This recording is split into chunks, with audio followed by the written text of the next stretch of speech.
샬롬 반갑습니다. 샤바 샬롬. 오늘 우리 주제가요. 이 말일이라는 이 시즌, 이 시즌에 하나님께서 어떤 사람을 깊이 얻으셔서 하나님의 목적한 기름 부음을 주시고 함께 동행하기를 원하시는지, 이것이 우리의 오늘 주제입니다. 시대가 말일로 가면서 저마다 옳은 길들을 제안하시지만 사실은 길을 온전히 알 수 없을 때 우리가 정말 혼돈 속에 갇히게 되는 듯합니다. 길은 누구시죠? 예수님이 곧 길 자신이세요. 그래서 주님이 우리에게 어떤 길을 제안하시는지를 온전히 아셔야만 그 길을 인도할 수 있는 하나님의 사람으로 세워지실 수가 있으시겠죠. 오늘 우리 말씀 본문은 이사야서 66장 1절입니다. 함께 읽어보실까요? 야훼께서 이와 같이 말씀하시되 하늘은 나의 보좌요 땅은 나의 발판이니 무슨 지으랴 내가 안식할 처소가 어디랴. 아멘. 하늘은 하나님의 보좌요 땅은 주님의 발받침이라. 내가 안식할 자리가 어디인가, 이런 제안을 하셨죠. 특별히 이사야서 말씀은 이사야가 본, 하나님을 통해서 이사야가 본 유다와 예루살렘에 관한 계시입니다. 장장 66권이 쓰여져 있죠. 자, 유다와 예루살렘에 관해서 66장이나 할애를 했어요. 그럼 유다와 예루살렘에 대한 하나님의 어마어마한 계시가 이사야서에 있겠죠. 이사야서 다 읽어보셨죠? 유다와 예루살렘에 대한 하나님의 깊은 마음을 받으셨어요? 예루살렘이 어떻게 돼요? 이사야서 읽어보셨죠?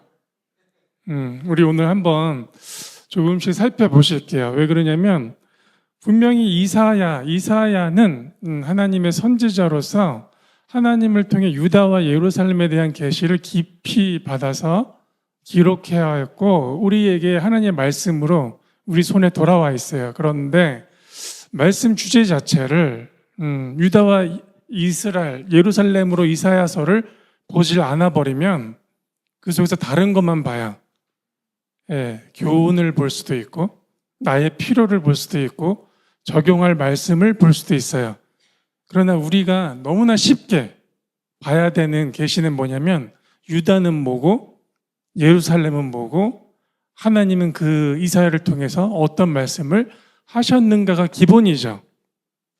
이 기본 뒤에 개인이 생각하는 교훈을 얻을 수 있지만 하나님이 애초에 말씀하시고자 하는 근본을 놓쳐버리면 알 수가 없게 됩니다. 하나님께서 세우길 원하시는 그 리더십의 첫 번째는 하나님의 영과 깊은 연합이 있으셔야 됩니다. 하나님의 영과 깊은 연합을 위해서 예수님께서는 핏값을 치르셨습니다. 하나님의 영과 연합하지 않고서는 하나님의 영 외에 하나님의 일을 누가 알겠느냐. 먼저는 우리가 하나님의 영과 연합하여 하나님의 깊이로 초대되셔야 돼요. 그래서 하나님의 영과 연합한다는 것 중에 가장 귀한 것 중에 하나는 뭐냐면 그 무엇보다도 우선순위가 되셔야 되는 건 뭐냐면 모든 성경 기록은 하나님의 영감으로 기록되어 있어요. 하나님의 영을 우리 육의 눈으로 어떻게 확인을 할 수 있을까? 그게 진리입니다. 하나님의 말씀 자체가 하나님의 영으로 기록된 거예요. 그럼 이사야는 하나님과 깊은 연합이 있었겠죠. 하나님의 영과 깊이 연합하여 하나님께서 행하실 일들, 유다에 관하여 예루살렘에 관하여 행하실 모든 말씀을 기록하는 거예요. 장장 66권을 가지고. 그러면은 이사야가 예루살렘에 대한 하나님의 계시를 가지고 있는 자가 되겠죠. 그죠? 그럼 우리도 이사야서를 통해서 예루살렘에 대해서 유다에 대한 하나님의 마음을, 그분의 진리를 소유한 자가 되셔야 되겠죠. 그죠? 예, 그렇다면 우리가 예루살렘에 대해서 기도할 수 있게 되시는 거예요. 그러면은 그런 자들이 말씀을 품으시고 예루살렘이란 자리에 서게 되셨을 때 예루살렘이란 땅이 그런 자들을 환영합니다. 하나님의 아들들의 등장이란, 모든 피조물들이 기뻐하는 하나님의 아들들의 등장이란 하나님께서 행하실 하나님의 진리의 통치를 소유한 자들이에요. 그 땅에 행할, 온 땅이 소리를 듣는 거 아세요? 진짜 아세요? 땅이 살아있는 거 아세요? 모르세요? 예, 주님이 땅에게 어떤 명령을 하셨죠. 하나님이 땅을 창조하시고 씨 맺는 채소와 열매를 내라라고 하셨죠. 예, 그 명령을 지금도 행하고 있는 거예요. 예, 왜 우리가 씨를 심으면 싹씨 나고 꽃과 열매를 피우게 될까요? 하나님 명령하셨기 때문에. 그럼 땅이 들었네요, 그죠? 땅이 듣습니다. 그래서 어떤 땅은 동일한 걸 심어도 잘 나지가 않아요. 열매도 괜찮아요. 이전에 아프리카 어느 도시를 간 적이 있는데 그 도시의 그 땅이 똑같이 씨를 심는데도 옥수수 같은 이 열매들이 온전하지가 않대요. 알갱이가 다 빠져 있고 온전히 나지 않더라 이거예요. 근데 흙은 문제가 없는데, 근데 똑같은 그 흙을 이스라엘이 가지고 가서 연구했습니다. 이스라엘이 땅을 중성화하는 과정을 가져가야만 땅이 열매를 낼 수 있도록 도와줄 수 있기 때문에, 그래서 그 척박한 이스라엘 광야에서요, 5천만이 먹을 채소를 냅니다. 장장 5천만. 채소와 열매들이 미국으로 수출돼요. 미국 가서 이스라엘에서 수출한 감 먹어봤어요. 놀랐습니다. 그게 왜 가능한가? 그 땅이 들을 수 있는 하나님의 진리를 주인들이 들고 나타났기 때문이에요. 드디어 산지와 땅이 포도나무의 열매를 내고요. 그 집이 짜지고요. 그것을 마시게 되시는 거예요. 그게 너무나 단순한 과정이 아니라 진짜 말씀의 기록대로 하나님께서 하나님의 백성을 부르셔서 그들에게 주신 진리로 땅에 명령하자 땅이 순복하기 시작합니다. 이스라엘이 처음에 독립하고 나서 받은 땅이라는 거는요, 정말 굉장히 척박했어요. 거의 늪지대였어요. 나무가 1000그루가 안 됐어요. 그런 수준의 상황이었어요. 오늘날에는요, 이스라엘의 나무 그루수가요, 거의 3억 그루에 가깝대요. 놀라운 기적이죠. 땅이 하나님으로 말미암아 소산을 엄청나게 내기 시작하는 거예요. 하나님과 하나님의 영과 깊은 소통이 시작된 이후로 하나님께서 원하시는, 하늘은 하나님의 보좌예요. 하늘의 보좌로부터 하나님이 그 땅에, 그 발받침에 이루길 원하시는 진리를 얻은 자를 하나님께서는 이 말일에 세우시길 원하세요. 왜냐하면 그 세워진 자가 하나님에 의한 길을 안내할 수 있기 때문입니다. 그것은 개인의 문제이기도 하고 공동체의 문제이기도 하고 나라의 문제이기도 한 거예요. 도대체 이 나라는 어느 방향을 바라봐야 되나? 온 땅의 모든 도시들은 어느 나라를 바라봐야 되나? 간혹 이스라엘을 통한 말씀을 전하고 있으면 그런 질문들 많이 하십니다. 동남아는 안 중요하냐? 아프리카는 안 중요하냐? 우리 사역지가 얼마나 중요한 줄 아냐?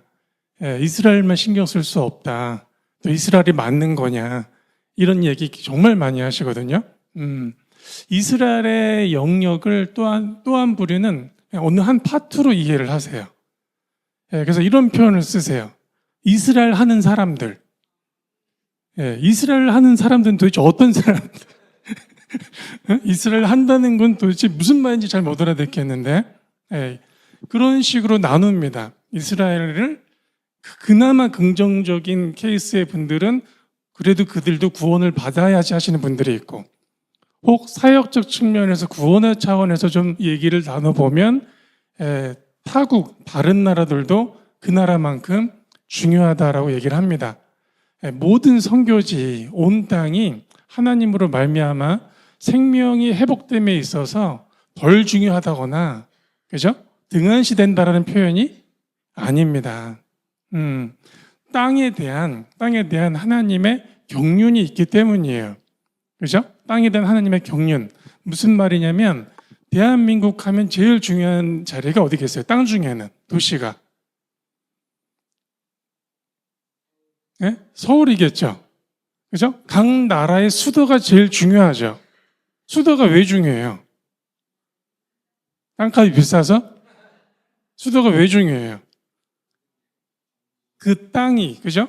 다스려져야 될, 법과 말씀이 나오기 때문이에요. 그죠? 그 수도가. 그래서 수도의 권위에 따라서 나라의 위상이 좌우돼요. 그죠? 이 미국이란 나라가 권위가 큰 거 우리 아시죠? 그죠? 미국이란 나라의 백악관의 한 소리는 전 세계가 흔들려요. 그죠? 힘이 그만큼 있다는 얘기죠. 모스크바가 막 소리를 내면 이 땅이 막 흔들려요. 그죠? 땅마다 중요한 포커스를 갖고 있는 거예요. 그래서 예를 들어서 그 수도에 법과 질서에 흔들림이 오면 남은 도시들도 흔들리게 되어지는 구조를 가지고 있습니다.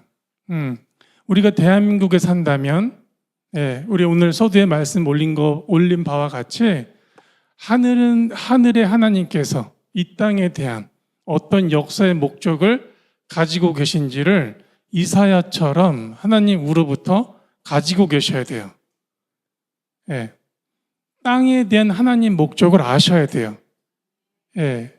우리가 보통 이제 지역이 다 다른 곳에 살고 계시겠지만, 작게는 내가 서 있는 자리, 내가 살고 있는 곳, 그리고 내가 일하는 일터, 그리고 그 지역, 그리고 크게는 나라에 대한 하나님의 목적을 알고 계셔야 그 땅에 대해서, 그 땅의 역사의 진행에 대해서 그 자와 하나님이 소통하실 수가 있게 되세요. 그럼 하나님은 그 자를 세우실 수가 있게 되겠죠. 그럼 하나님은 사람을 세우시면 그 세운 자에게 계시를 주세요. 그 세운 자에게 알게 하세요. 그에게 맡기셨기 때문에. 그럼 그 맡기신 일을 이루어 가시기 위해서 하늘의 하나님의 보좌로부터 그를 향한 공급이 시작됩니다. 그럼 그 공급된 몫의 일 때문에 그 일에 맞는 사람들을 하나님께서 보내세요. 그래서 공동체가 되시는 거예요. 자, 우리가 하나님의 사람으로, 하나님의 영과 연합한 사람으로서 우리가 이 땅에 서 계십니다. 우리는 이 나라의 목적에 대해서, 이 도시의 목적에 대해서 하나님으로부터 기도하시고 구하고 있는 기도가 있으셔야 돼요. 이 나라와 이 땅은 어느 방향으로 가야 될 것인가? 하나님께서는 그 땅의 목적을 어떻게 두고 계시고 있는가? 그것을 기도하셔야 됩니다. 각 나라, 모든 나라는 하나님께서 정해 두신 목적이 있으세요. 나라와 그 도시와 그 도시의 수도는 하나님을 향한 목적을 갖고 계십니다. 왜냐하면 하나님이 땅을 창조하셨기 때문에, 그죠? 근데 어떻게 다스리시기 원하세요? 하늘의 보좌의 뜻으로. 하늘의 보좌의 뜻으로 땅이 다스려지는데, 그러면 사단은 어떤 일을 하겠어요? 땅에 대한 하나님의 목적을 전부 틀어놓겠죠. 그죠? 그래서 그 사람들이 그 땅의 목적을 살지 않게 하고 다른 구조로 세워진 목적을 살게 합니다. 그래서 분주함으로 들어가게 해요. 분주함이란 단순히 바쁜 상태를 의미하지 않고요. 분주함이란 하나님의 의도를 모르고 있는 상태예요. 예, 일을 아무리 멀티적으로 해도 하나님하고의 이 깃발이 분명하면 그 걸음을 걷습니다. 그죠? 예. 그러나 우리가 이 깃발을 놓치기 시작하면 우리는 어쩌면 표류한 배와 같아지실 수도 있으십니다. 아멘. 자, 먼저는 하나님하고의 깊은 연합을 해야 된다. 그 핏값은 예수 그리스도께서 치르셨다.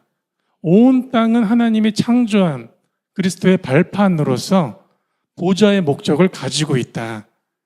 그래서 하나님께서는 특별히 얻은 자를 하나님이 원하시는 곳에 두실 수가 있는 거예요. 예. 하나님이 원하시는 곳에 두시면 그 사람을 통해서 그 땅의 목적을 하나님은 계시하신다.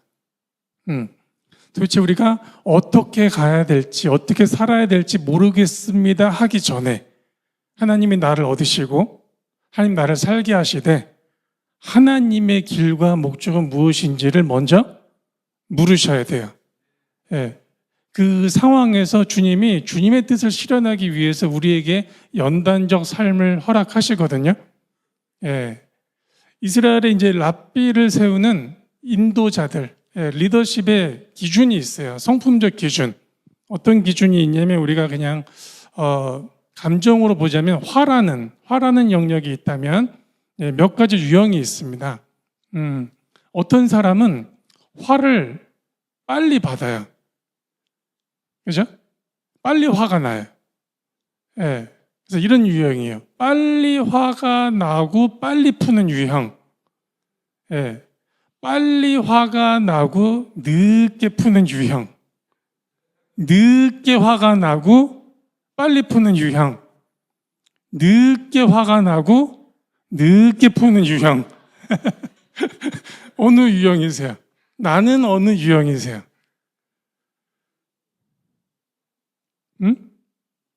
어떤 유형이 가장 올바른 성품의 유형일까요? 우리가 화가 안 날 수는 없잖아요. 그죠? 예, 그리고 우리가 의분도 가질 수가 있으세요. 하나님의 선하신 의분.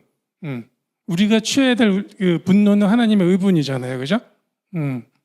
가장 좋은 성품은, 인도자의 가장 좋은 성품은, 늦게 화를 받고 빨리 푸는 유형이래요. 예. 그래서 이 인도자가 계속 화를 품고 이 풀어내는 과정이 더디면 그 감정이 다스려야 될 모든 것들을 사로잡는다라는 결론이 있습니다. 예. 풀지 못하고 있는 마음의 상황이 있으세요? 이것만은 못 풀겠다 하는 게 있으세요? 나를 붙들고 있는 감정들이 있으세요? 그죠? 예, 마음의 선택이거든요. 하나님께서 그런 자를 얻으시면 반드시 그러한 성품으로 하나님, 그리스도의 형상의 성품으로 우리를 인도하시는데, 예, 그냥 특별히, 우리 그냥 요셉을 한번 생각을 해보세요. 요셉. 그죠? 예, 요셉이 애굽으로 가는 방법이 있었죠. 어떻게 가요? 형제들의 미움을 받아요. 형제들의 미움을 받고 요셉이 애굽으로 종으로 팔리는 신세가 됩니다. 그죠? 예. 그리고 나서 살만했는데 또 누명을 쓰죠. 자기 주인의 아내를 범하려 했다라는 누명을 받죠. 그래서 또 감옥에 들어가죠. 그죠? 예. 그래서 감옥 뒤에 요셉이 애굽의 왕을 만나게 되어지는 이 상황을 잘 아실 거예요. 그죠? 예. 근데 요셉의 경우를 보시면, 요셉 안에 눈물이 없었다는 것이 아니라 요셉은 그 모든 상황을 형제나 누명 씌운 자로 풀질 않아요. 하나님이 하셨다라고 말해요. 형제들이 나를 미워할 수 있는데 형제들이 나를 미워해서 내가 이집트로 들어가는 그 과정을 하나님이 허락하셨다라고 본 거예요. 그래서 형제들에 대한 원망과 분노를 두지 않습니다. 그래서 형제들을 만났을 때도 이 일은 하나님이 행하셨다라고 말해요. 누명까지 쓰죠. 더 억울하지 않았을까요? 잘못하면 요셉의 인생이 분노와 억울함으로 가득 차 있을 수 있는 인생이에요. 우리가 그냥 일상적으로 삶을 그냥 풀어보자면 교회에서 말하는 딱 그 내적 치유감이에요. 그죠?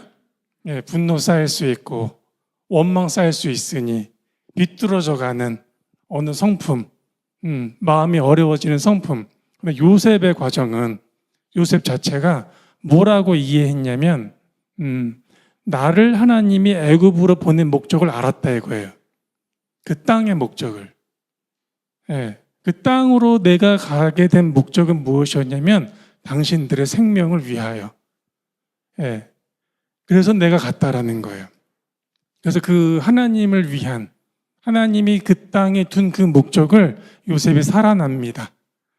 그래서 결국에 리더십은 누가 되는 거예요? 요셉이 되는 거예요. 애굽 땅에 있는 하나님의 목적을 아는 자이기 때문에 하나님이 요셉을 세워두셨을 때 하나님의 뜻을 행하실 수 있는 삶을 허락하셨죠. 그죠? 나에게 있는 삶, 나에게 허락된 삶은 내가 하나님의 영과 연합되셨다면 내가 겪고 있는 그 모든 것들은 하나님께서 하나님의 뜻을 실현시키시기 위한 하나님의 허락이 있으셨음을 기억하셔야 됩니다. 그렇지 않으면 다른 거에 묶이셔서 그것이 우리의 분주함으로 흐르게 되세요. 그래서 하나님의 때가 다가와도 거기에 묶여 계실 수가 있게 되시는 거예요. 말씀도 보시고 기도도 하실 수 있지만 늘 이 부분에 잡혀 계시면 하나님의 목적은 갈 수가 없게 됩니다. 그래서 뜻을 아는, 목적을 아는 자들이 그 땅에 세워졌을 때 그 땅이 그 사람을 환영케 되고 주님은 그런 자와 땅의 역사를 함께 진행시킬 수가 있으시다. 하나님과 깊은 연합을 하여 하나님에 의해서 세움을 받은 자는 그 땅의 목적을 지금은 다 모른다 할지라도 그 삶의 연단 속에서 땅에 대한 하늘에 있는 하나님의 뜻으로 다루시기 원하시는, 다스리기 원하시는 하나님의 진리를 얻게 된다. 근데 이 다스리실 이 진리를 하나님 때에 이루어내기 위하여 하나님께서는 반드시 생명을 성장시키시는데 그 생명을 성장하는 그 과정에서 반드시 하나님으로 말미암은 삶으로 걸어내셔야 돼요. 그렇게 땅의 목적을 갖게 되면 그 땅에 하나님의 목적이 풀어지면 원수의 진영이라는 것은 무너집니다. 사단이 갖고 있는 그 견고함이라는 건 무너져요. 주의 뜻이 실현이 되면. 이것이 우리의 승리의 방법이거든요. 그러면 사단은 끊임없이 그 땅의 목적대로 이루어지질 못하게 해야겠죠. 가장 잘 쓰는 방법이 뭐냐면 그 땅을 가증케 하는 거예요. 그 땅을 죄악에 빠지게 하는 거예요. 그것도 일반적인 분들도 그런 죄에 들어갈 수 있지만 교회를 그렇게 음행에 들어가게 해버리면 그 땅은 가증케 됩니다. 그 땅이 가증함이라는 것이 허락이 되면 그 땅은 사람들을 거절하기 시작해요. 말씀으로는 토한다라고 표현해요. 우리 레위기 말씀 잠깐 보실까요? 레위기 18장 보세요. 25절에서 우리 30절 함께 읽어보실까요? 그 땅도 더러워졌으므로 내가 그 악으로 말미암아 벌하고 그 땅도 스스로 그 주민을 토하여 내느니라.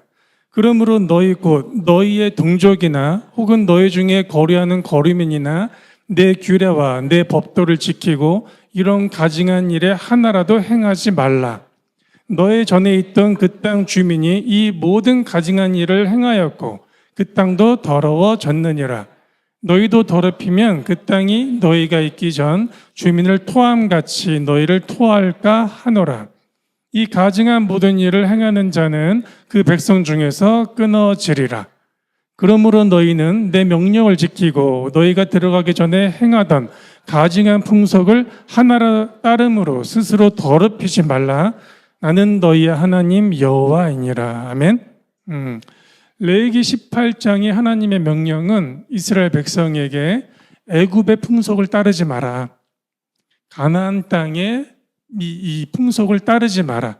그 풍속은 그 땅을 가증하게 만든다는 거예요. 그래서 결정적으로 가나안 땅에 있었던 이 민족들도 땅을 가증케 함으로 그 죄가 범람하여 드디어 땅이 사람을 거절하게 되는 거예요. 그것을 성경에서는 표현을 아예 너무 직접적으로 했죠. 토하여 낸다. 그러면 그 땅이 갖고 있는 목적이 실현될 수가 없겠죠. 하나님으로부터 온 진리와 역사의 방향은 분명함에도 불구하고 하나님으로부터 갖고 있는 삶을 살지 못하면 가증함으로 들어가기 시작하면 그 땅의 목적은 보여지지가 않습니다. 그러면 그 땅은 올바른 열매를 낼 수가 없게 되는 거예요. 그래서 심기는 심으나 우리 표현으로 하자면 현치 않는 작물들이 나타나기 시작해요. 그러면 그 땅에 기업들이 설 수가 없게 되는 거예요. 이 원리를 사단은 계속해서 사용합니다.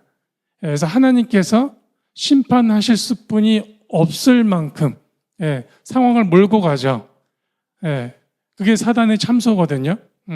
18장 전체를 읽어보면 이제 가족 간의 음행이 나오고요. 그 다음에 동성의 음행이 나오고요. 그 다음에 사람과 동물의 수간의 문제가 나와요. 이것이 풍속이었다라고 나와요. 이것이 풀어지면 왜 문제가 되냐면 하나님의 뜻이 이행되고 실현되기가 어려워지기 때문입니다. 그렇다면 그 땅을 하나님이 살게 한 하나님의 사람들은 그곳을 정결케 해야 하죠. 그죠? 하나님에 대한 삶이 있으셔야죠. 하나님의 삶과 그 정결함이 계속해서 진행되어질 수 있도록 풀어내는 걸 우리는 예배를 합니다. 멈추지 않는 예배가 필요한 이유이기도 합니다. 하나님의 뜻과 목적이 끝까지 실현되기 위하여. 아멘? 그래서 그 땅의 목적들이 드러나는 때가 있어요. 이 나라는 이것을 위한 나라구나. 이 땅은 이것을 위한 땅이구나. 그래서 이 땅에서는 이런 기업이 세워질 수가 있는 거구나. 저 땅에서는 배움의 장이 열릴 수가 있는 거구나. 알게 되세요. 그 모든 걸 아셔야 하나님의 방향을 보실 수 있게 되시는 거예요. 온 땅이여 하나님을 찬양하라 하면 그때 찬양 소리가 들려오겠죠. 그죠?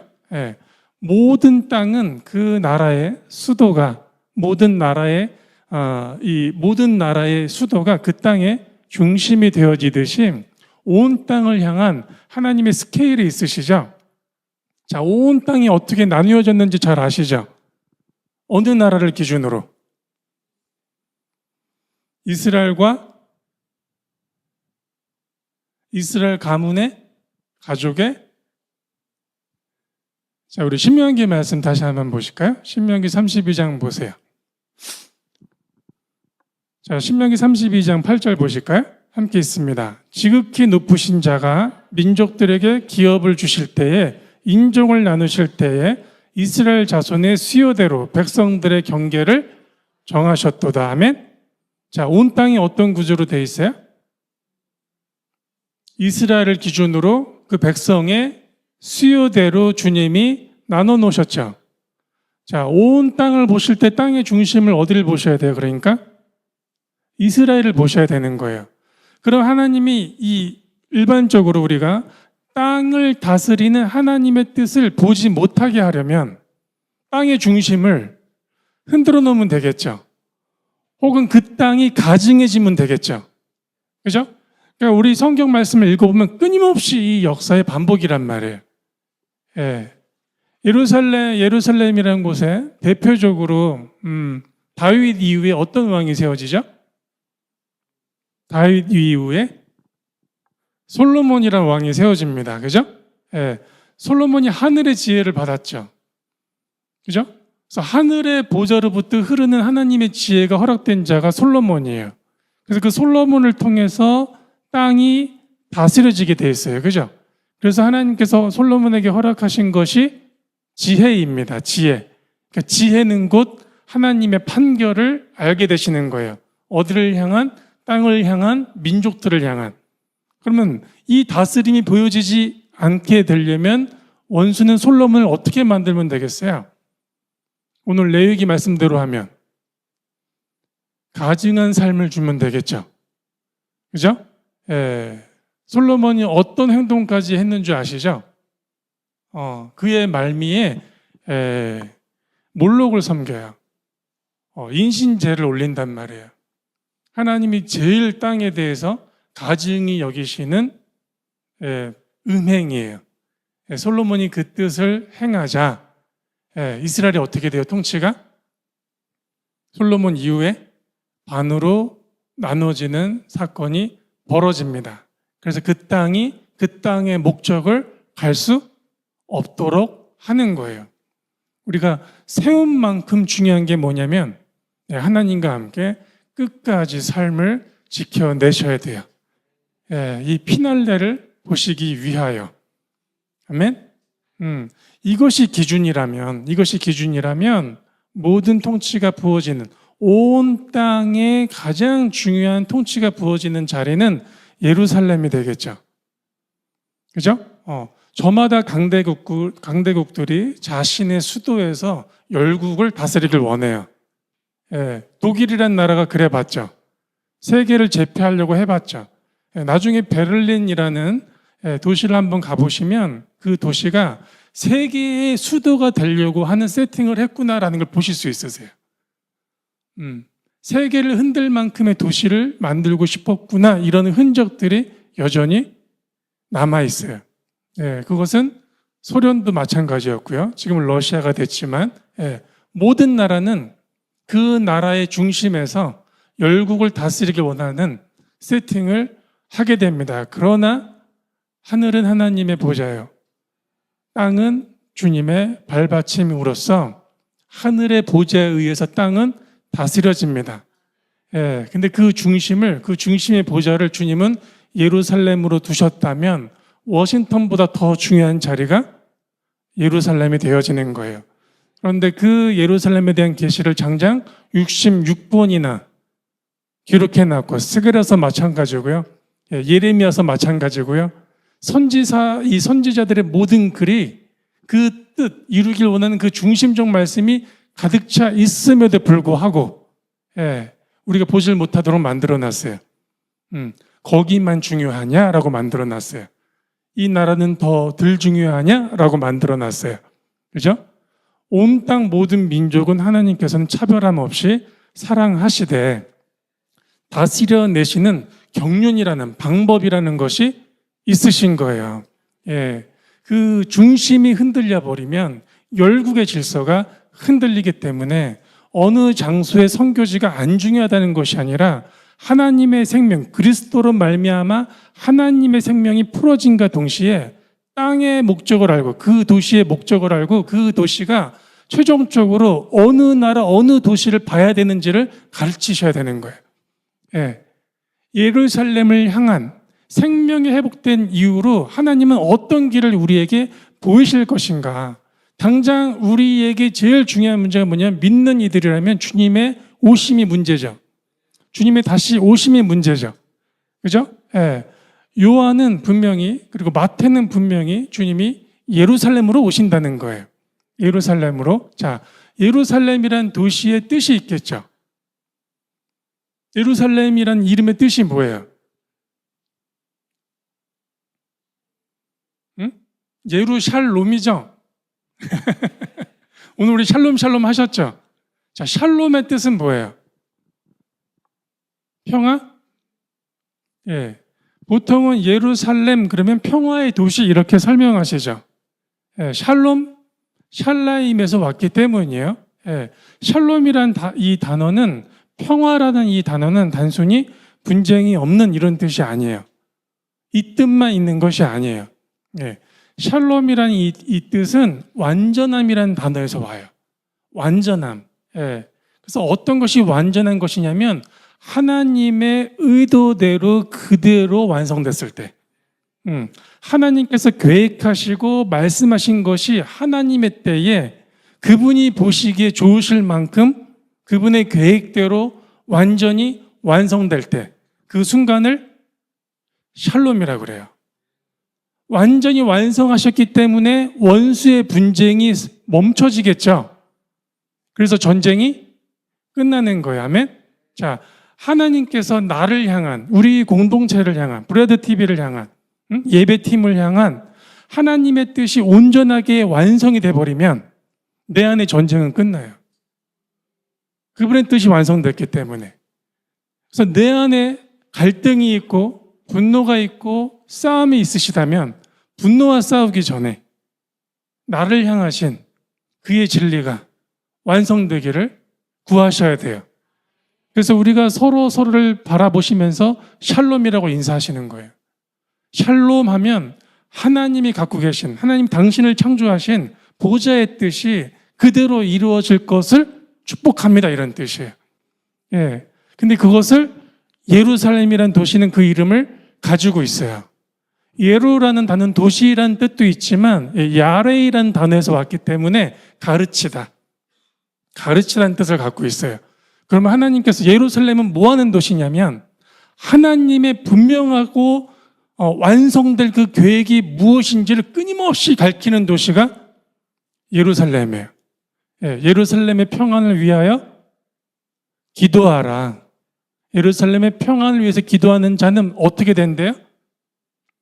형통케 된대요.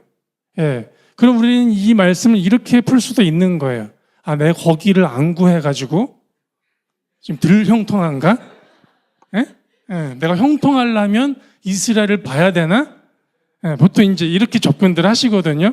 그래서 뭔가 일을 하시는 분들 이제 이스라엘 올라오십니다. 형통해지려고.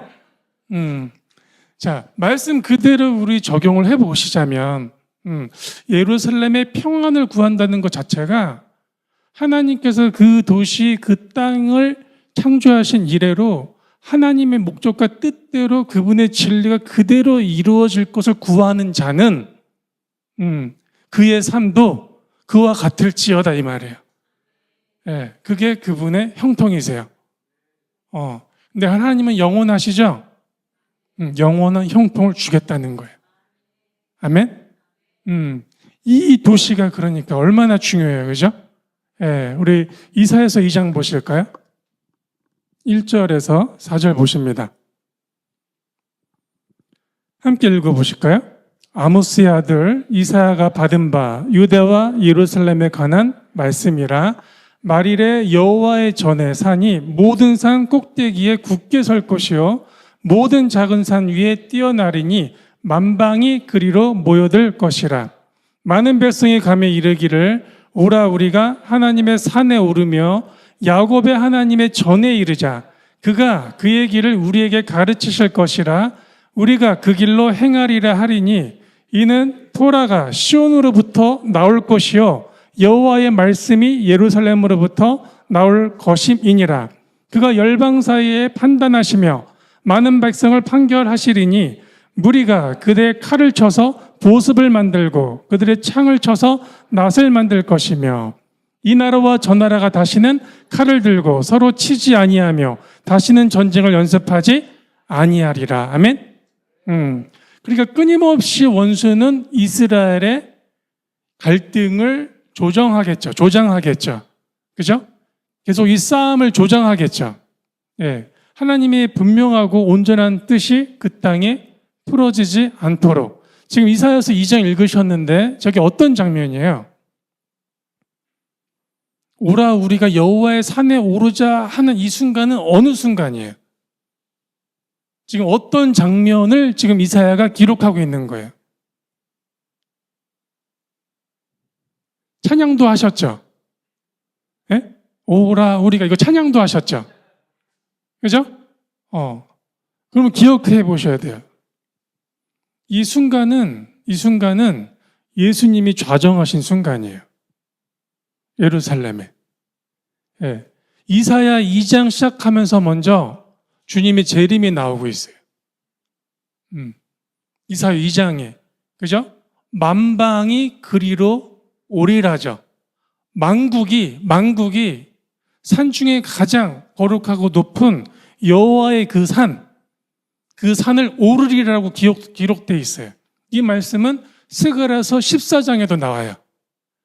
만국이 예루살렘으로 그의 초막전에 오른다라는 표현이에요. 그죠? 예. 만국의 중심이 어디인 거예요, 그럼? 예루살렘이 분명하죠. 그죠? 신명기 32장 8절 말씀 이하와 동일합니다. 그죠? 만방이 그리로 여호와의 산으로 몰려들어서 무엇을 묻는다고 그래요? 방금 읽으셨잖아요. 네. 그의 길을 묻는다는 거예요. 그의 길. 만국이 물어야 될 질문이 있어요. 예루살렘을 향해서 여호와의 산을 통하여 물을 게 있어요. 하나님의 길은 무엇입니까? 당신의 길은 무엇입니까? 그 길을 주님이 알려주시기 위해서 우리에게 계시하시기 위해서 나오시는 표현이 뭐냐면 이 율법이라고 이 번역한 이 단어는 원문은 토라라고 나와 있어요. 예루살렘으로부터 그의 토라가 나오고요. 그 다음에 말씀이 나온다는 다바르라고 기록되어 있어요. 하나님의 토라와 그분의 말씀이 예루살렘으로부터 나타나는데 주님은 분명한 하나님의 뜻이 성취하실 하나님의 분명한 진리를 우리에게 가르쳐 주신다. 그죠? 만국은 그것을 물어야 된다. 만국은 주의 길을 바라봐야 된다. 열방을 향한 하나님의 말씀이에요. 그죠? 알아도 되고 몰라도 되는 계시가 아니죠. 그럼 우리는 이 날을 바라보시면서 내가 지금 이 말일을 살고 있다면 지금 여기서 기록된 시기가 말일에 이렇게 나와요. 그죠? 그럼 이 말일에 하나님이 세우시기 원하시는 리더십은 열방이 어디를 향해서 무엇을 물어야 될지를 아는 자가 되겠죠. 그죠? 그런 자를 하나님 세우길 원하시는 거예요. 하나님은 반드시 사람을 얻으셔야 역사를 진행하실 수가 있게 되십니다. 노아를 얻으셔서 대홍수 사역을 이끄시죠. 아브라함을 얻으셔서 언약이라는 것을 이 땅에 내려내시죠.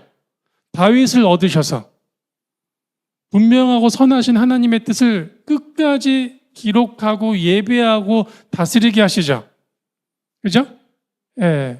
땅은 하나님의 목적으로 그분의 진리의 뜻으로 가득 차 있어요. 그래서 어딘가를 걸으시면 그 땅의 목적을 알게 되세요. 땅 밟기라는 것은 뭐냐면 내가 원하는 어느 한 곳을 보고 많이 돈 다음에 그 땅을 주세요 하는 게 아니고요. 보통 그렇게 도시죠. 이 하나님께서 밟게 하실 때는 그 밟게 하신 그 땅의 진리를 만나셔야 돼요. 그 진리가 그 땅을 다스리기 때문에. 그럼 그 진리를 얻은 자를 하나님은 그곳에 두시기 때문에 그 땅이 그에게 허락됩니다. 그러면 그곳이 하나님이 위임한 자리가 돼요. 그때 쓰는 표현이에요. 기름 붓다. 기름 붓다. 위임했다는 뜻이에요.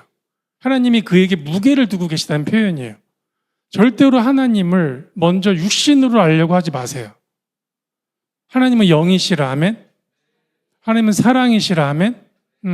영이신 하나님을 몸으로 알려고 하면 몸에 감각이 없으면 하나님도 없는 줄 알아요. 나중에 원수가 장난칩니다. 그래서 올려드린 예배를 몸으로 체크해요. 몸에 현상이 있었나 없었나. 올려드린 예배를 진리로 체크하셔야 되는 거예요. 오늘 그 땅에 하나님의 진리가 선언되었나. 그러고 나서 전율과 같은 뜨거움을 우리 몸에 허락하시면 그때 아멘 하시는 거예요. 이해되십니까? 순서가 영으로부터예요. 진리로부터예요. 아멘? 예. 그때 그 땅이 우리에게 환영합니다. 아멘? 여기까지 괜찮으십니까? 자, 한번 잠깐 정리를 해볼까요? 예, 하나님은 이 말일에, 예, 이 재림하시기 전에 하나님께서 이 재림의 역사를 함께 갈 자를 얻기를 원하세요. 예, 그런 자는 먼저 하나님하고 깊은 소통을, 하나님을 향한 예배와 삶을 가지고 있는 자들이에요. 근데 그런 자들이 하나님은 어떤 이해를 하기 원하시냐면, 하나님이 다스리기 원하시는 그 진리를, 그것이 어느 영역에 어느 땅에 이루어지길 원하시는지 아는가 이거예요. 그 자에게 하나님이 진리를 허락하시면 그 진리의 완성을 위해서 연단된 삶이 허락될 수도 있다. 요셉이나 다니엘과 같이. 요셉은 애굽 사람도 아니고 다니엘은 바벨론 사람이 아님에도 불구하고 하나님께서 그 나라 그 땅에 위임하셔서 하나님이 원하시는 직책을 두실 수가 있게 되셨어요. 그죠? 예. 그래서 하나님이 이 진리를 맡은 자들이 그래서 무엇을 알게 되시냐면 때를 알게 돼요. 드디어. 이 진리가 어느 때 이루어지겠다. 그 때가 발견되어지면 그 때를 집중하게 되는 거예요. 아멘? 자, 오늘 우리 감독님 일본에 대해서 많이 말씀해 주셨습니다. 그죠? 정말 놀라운 역사를 갖고 있는 나라입니다. 일본이란 나라가 전쟁도 도발했고 실수가 많음에도 불구하고 그 적은 무리로 예루살렘에 대한 하나님의 길을 열심히 살아내고 있는 크리스찬들이 많습니다. 800만 혹은 8만 이 신을 섬기고 있다라는 그 나라. 근데 그 나라의 목적을 일본인들 중에 하나님의 사람들은 바라본 자들이 있단 말이에요. 그죠? 그죠? 자, 우리 이사야서 보실게요. 이사야서 24장 보세요. 21절에서 23절 우리 함께 있습니다. 그날에 여호와께서 높은 데에서 높은 군대를 벌하시며 땅에서 땅의 왕들을 벌하시리니 그들의 죄수가 깊은 옥에 모임같이 모이게 되고 옥에 갇혔다가 여러 날 후에 형벌을 받을 것이라. 그때의 달이 수치를 당하고 해가 부끄러워하리니 이는 만군의 여호와께서 시온산과 예루살렘에서 왕이 되시고 그 장로들 앞에서 영광을 나타내실 것임이라. 아멘? 자, 어떻게 된대요? 예, 시온산과 예루살렘에서 어떻게 되신대요? 그가? 왕이 되신대요. 그럼 이사야서 2장 보시면 그 왕이 여호와의 산에 앉으신 걸 알 수 있겠죠? 그죠? 예, 모든 나라는 그에게 그 길을 물어야겠죠? 그죠? 말일에 나의 방향과 나의 도시가 그 방향과 도시로 보여지고 계세요? 날마다 구하세요? 그죠? 예. 그 진리를 품고 계세요? 그것을 품은 자들을 하나님께서 인도하셔야 됩니다. 우리에게 이 시즌에 하나님께서 우리를 위임하신다는 것은 이 말일에 우리와 걸으실 길이 반드시 있으시다는 거예요. 근데 지금 분명히 이사야서에 그가 왕으로 되어지는 이 표현이 나온단 말이에요. 그죠? 예. 근데 요한은 이 부분을 어떻게 말하고 있냐면 요한복음 12장 가보실까요? 12장 12절 보세요. 12절에서 15절 함께 있습니다. 시작. 그 이튿날에는 명절에 온 큰 무리가 예수께서 예루살렘으로 오신다는 것을 듣고 종려나무 가지를 가지고 맞으러 나가 외치되 호산나 찬송하리로다 주의 이름으로 오시는 이 곧 이스라엘의 왕이시여 하더라. 예수는 한 어린 나귀를 보고 타시니 이는 기록된 바 시온 딸아 두려워하지 말라 보라 너의 왕이 나귀 새끼를 타고 오신다 함과 같더라. 아멘. 이 말씀 많이 읽어보셨죠, 그죠? 예루살렘에 어떤 소리가 나타나기 시작한 거예요? 예수께서 예루살렘으로 오신다 함을 듣고 그 다음에 나타나는 표현이 뭐냐면 호산나 찬송하리로다 주의 이름으로 오시느니 이스라엘의 왕이시래요. 그죠? 이스라엘의 왕이시여 이 표현이 언제 시작이 되어지는 거냐면 어느 소문이 풀어지면 시작이 되어지냐면 예수께서 예루살렘으로 오신다는 소리를 듣고 근데 예수님은 이 표현을 한 번 더 쓰세요. 이게 지금 분명히 초림의 때죠. 너희가 오늘 우리 선언된 우리 말씀대로 너희가 나를 다시 한번 보려거든 예루살렘이 그와 같이 나를 환영해야 된다는 거예요. 그죠?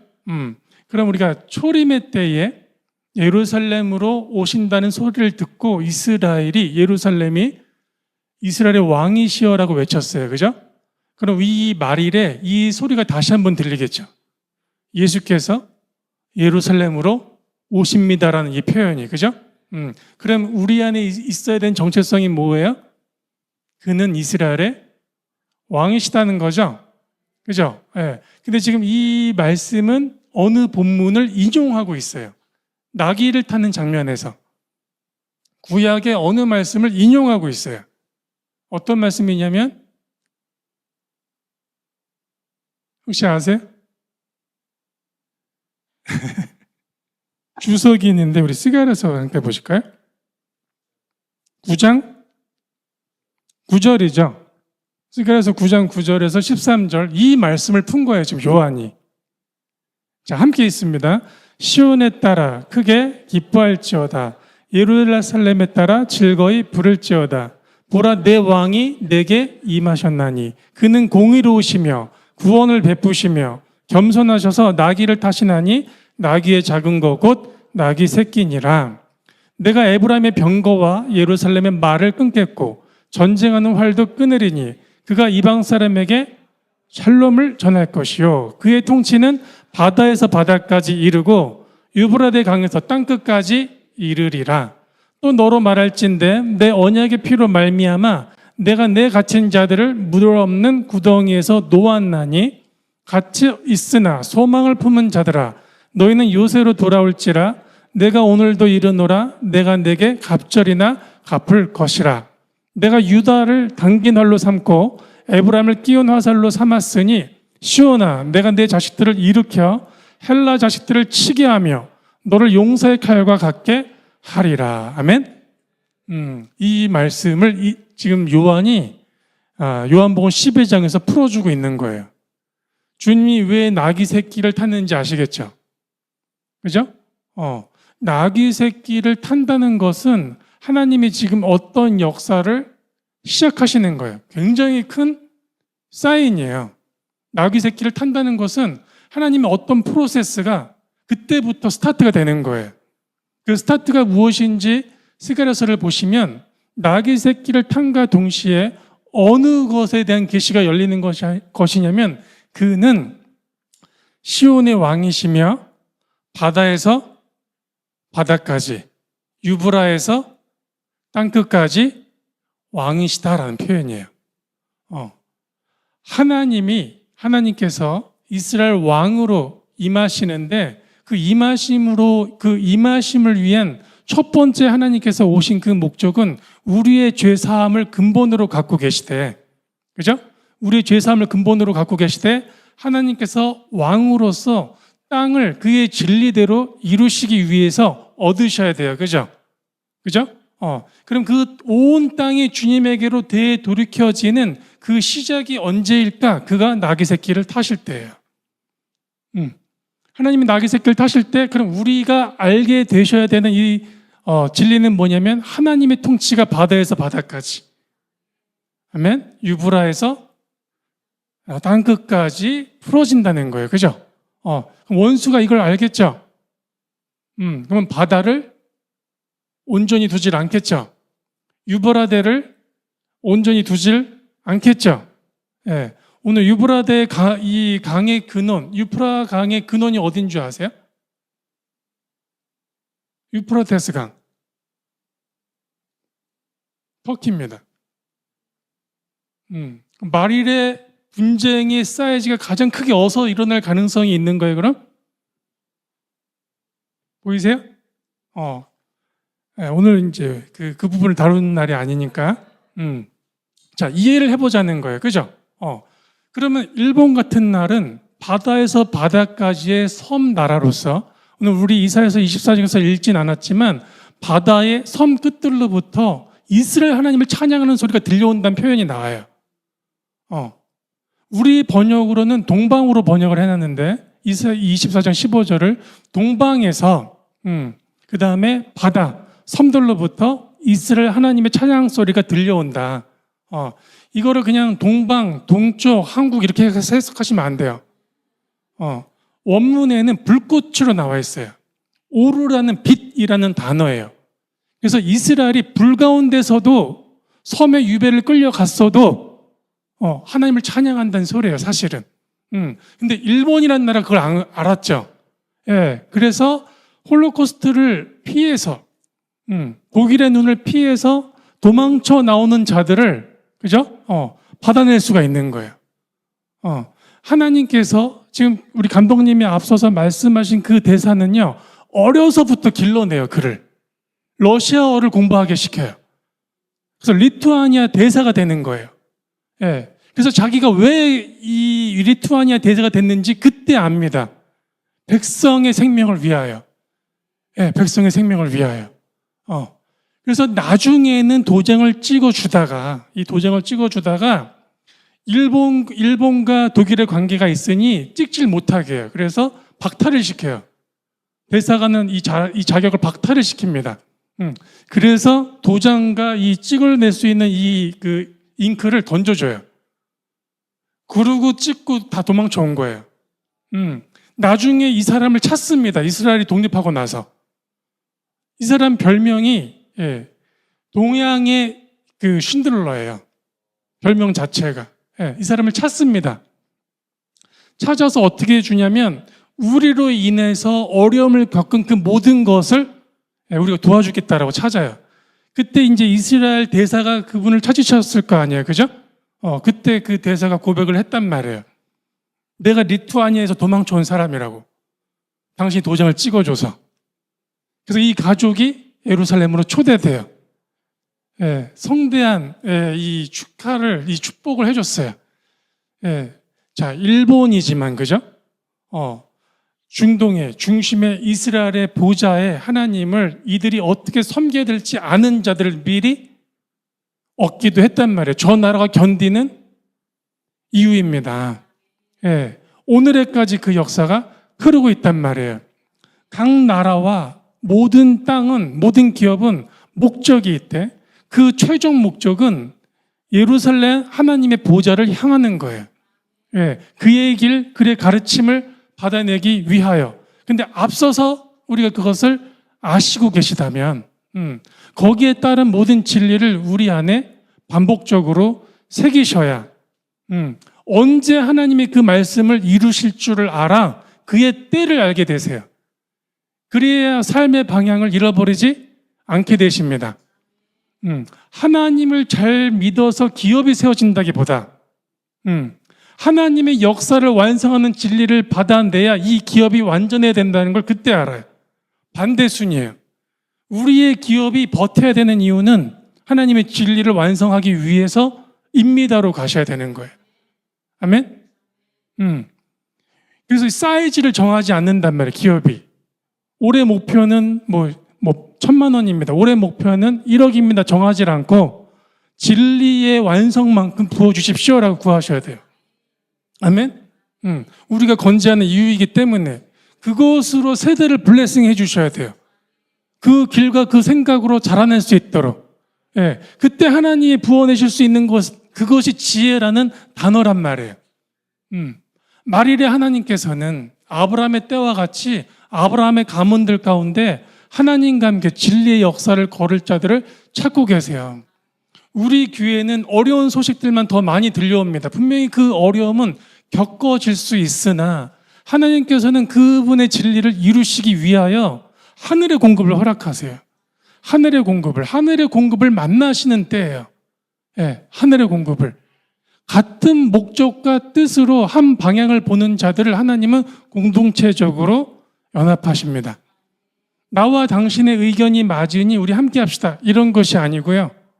보좌에 있는 그의 길이 우리가 하나 되어져 가는 방향이에요. 이게 우리의 유일한입니다.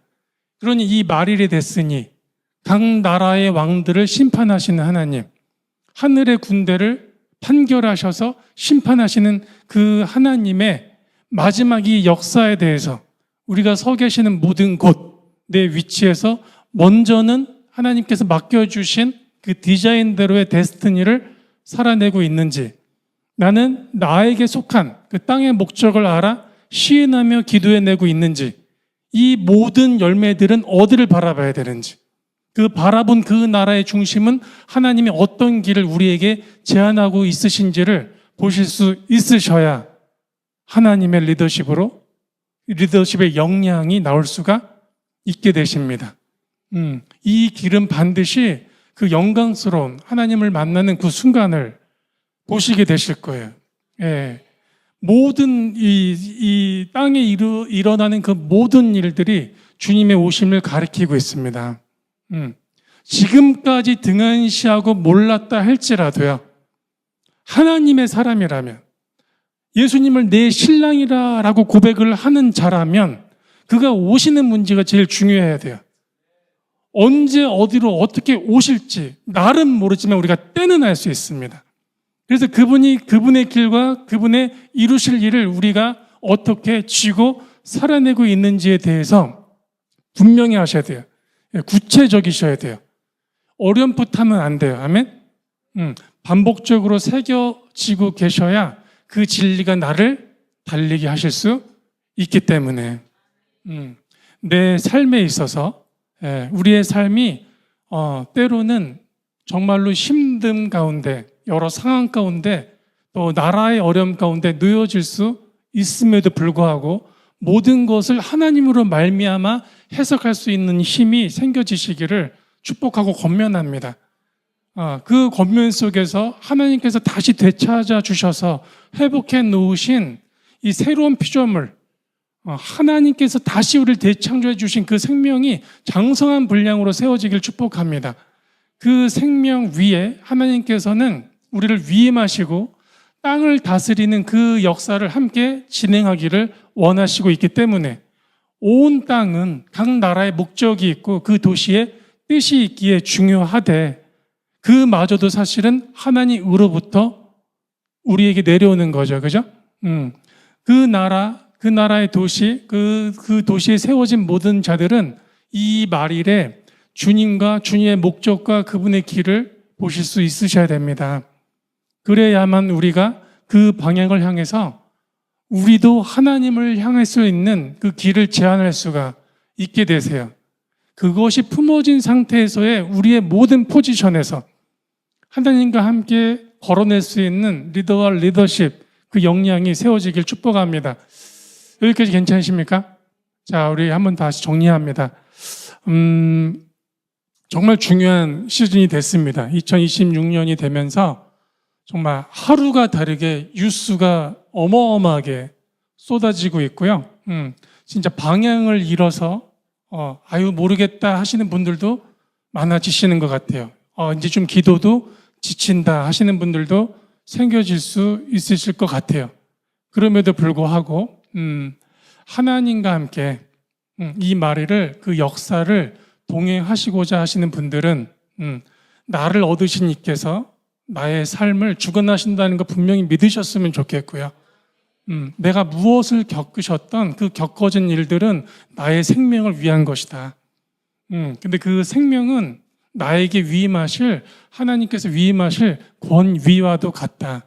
그것을 충분히 살아내셨다면 그런 자에게 하나님은 진리를 주실 수 있고 그 진리를 풀어서 살아낼 수 있는 지혜를 허락할 수가 있으시다.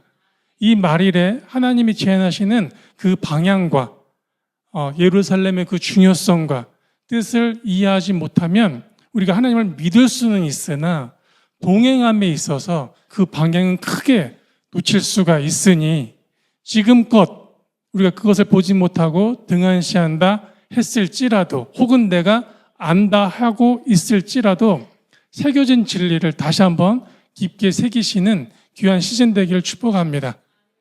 다 함께 기도하시겠습니다. 할렐루야 주님 감사드립니다. 브라드 TV를 축복하고 우리 감독님과 모든 팀들을 축복합니다.